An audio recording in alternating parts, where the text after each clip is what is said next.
നമസ്കാരം. മുഖ്യമന്ത്രിയും കുടുംബവും വിദേശത്ത് തുടരുന്ന വിനോദസഞ്ചാര യാത്രയുടെ അജ്ഞാത സ്പോൺസറെ സംബന്ധിച്ച് അവ്യക്തത തുടരുകയാണ്. സംസ്ഥാനത്തെ നാഥനില്ലാ കളരിയെന്നാണ് പ്രതിപക്ഷ കക്ഷികൾ ആരോപിക്കുന്നത്.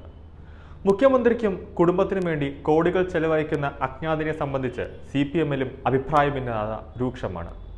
ദല്ലാൽ നന്ദകുമാറിനോടുള്ള ചങ്ങാത്തം വേണ്ടെന്ന് LDF കൺവീനർ EP ജയരാജന് താക്കീത് കൊടുത്തതിന് പിന്നാലെ അജ്ഞാതിന്റെ ചെലവിൽ മുഖ്യമന്ത്രിയും കുടുംബവും വിദേശത്ത് വിനോദസഞ്ചാരം നടത്തുന്നത് പാർട്ടിയിലും അസ്വാരസ്യങ്ങൾക്ക് ഇടയാക്കുന്നുണ്ട്.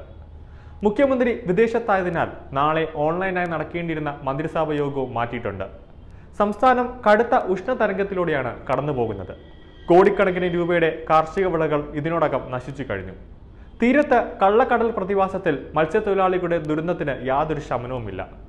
വേനൽ മാറി കനത്ത മഴയ്ക്ക് സാധ്യതയെന്ന് മുന്നറിയിപ്പ് നിൽക്കുന്നു.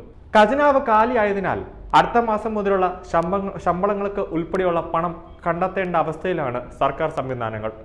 അപ്പോഴാണ് മുഖ്യന്റെയും കുടുംബത്തിന്റെയും വിനോദയാത്ര. സംസ്ഥാനം ഇത്രയും കടുത്ത സാമ്പത്തിക പ്രതിസന്ധിയിലൂടെ കടന്നു പോകുമ്പോഴാണ് മുഖ്യമന്ത്രിയും കുടുംബവും നടത്തുന്ന വിനോദയാത്രയുടെ ചിത്രങ്ങൾ കേരളത്തിലേക്ക് അയക്കുന്നത്. നിർണായക തീരുമാനങ്ങൾ എടുക്കേണ്ട മന്ത്രിസഭാ യോഗം പോലും വേണ്ടെന്ന് വച്ചാണ് മുഖ്യമന്ത്രിയുടെ യാത്ര. 19 ദിവസത്തെ വിനോദസഞ്ചാര യാത്രയാണ് നടത്തുന്നത്. മുഖ്യമന്ത്രിയുടെ അസാന്നിധ്യത്തിൽ നിർണായക തീരുമാനങ്ങൾ എടുക്കാനുള്ള ചുമതല ആരെയും ഇതുവരെയായിട്ട് നൽകിയിട്ടില്ല. സാധാരണ ഒരു കമ്മ്യൂണിസ്റ്റ് നേതാവ് വിദേശയാത്ര നടത്തുകയാണെങ്കിൽ പാർട്ടി അത് അറിഞ്ഞിരിക്കണം. അതാണ് ചട്ടം. ചെലവിനെക്കുറിച്ചും വിശദീകരണം നൽകേണ്ടതുണ്ട്. വിദേശത്തേക്ക് പോകുന്നുവെന്നല്ലാതെ വ്യക്തമായ വിശദീകരണം മുഖ്യമന്ത്രി പാർട്ടിക്ക് നൽകിയിട്ടില്ല. എല്ലാം അറിഞ്ഞിരുന്നുവെന്നാണ് പറയുന്നത്. EP ജയരാജന് വ്യക്തമായി പറയുന്നത് എല്ലാം അറിഞ്ഞിരുന്നുവെന്നാണ്.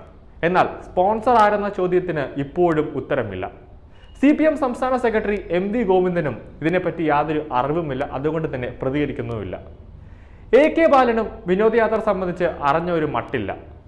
USA, UK, UA, Germany, Cuba, Switzerland, Japan, Netherland തുടങ്ങിയ രാജ്യങ്ങളിലായിരുന്നു യാത്രകൾ. ഈ യാത്രകൾക്കെല്ലാം വിനിയോഗിച്ച കണക്ക് സംബന്ധിച്ച് നിയമസഭയിലെ ചോദ്യങ്ങൾക്ക് പോലും ഇപ്പോഴും മറുപടി കിട്ടിയിട്ടില്ല. ഈ വിവാദങ്ങൾ ഒഴിവാക്കാനാണ് അജ്ഞാതൻ എന്ന പേരിൽ സ്പോൺസർഷിപ്പ് വാങ്ങി വിദേശയാത്ര നടത്തുന്നത്. അജ്ഞാതനാണോ അതോ ഖജനാവിൽ നിന്നാണോ എന്ന് നമുക്കിനി അറിയേണ്ടിയിരിക്കുന്നു. അത് കാത്തിരുന്ന് കാണേണ്ടതാണ്. കൂടുതൽ വാർത്തകൾ അറിയുവാനായി ഈ ചാനൽ സബ്സ്ക്രൈബ് ചെയ്ത് ഫോളോ ചെയ്യുക.